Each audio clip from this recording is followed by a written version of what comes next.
যে সকল মায়েরা সোনামণিদের এনার্জি প্লাস বিস্কুটটা খাওয়ান, দেখেন এখানে কি পরিমাণ ব্যাকটেরিয়া থাকে। আমাদের স্যার এখন অণুবীক্ষণ যন্ত্র দ্বারা দেখাবে।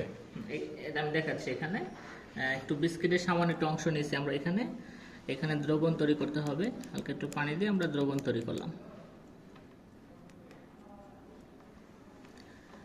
ব্যাকটেরিয়া ছোট ছোট গোলাকার কিছু ব্যাকটেরিয়া আছে, যেগুলো আমি একটা বই থেকে দেখাচ্ছি, না হলে তো চেনা যাবে না।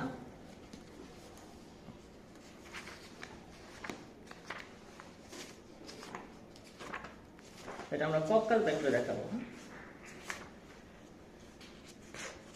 স্যার একটু দেখান ব্যাকটেরিয়াটা। এই হলো কক্কাস ব্যাকটেরিয়া, গোলাকার। আমি এই ব্যাকটেরিয়াটা ওইখান থেকে দেখাবো, বিস্কিট থেকে।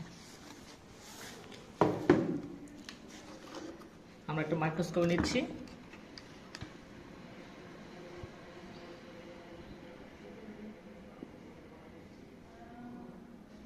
হ্যাঁ, অনেক ব্যাকটেরিয়া দেখা যাচ্ছে দৌড়াচ্ছে।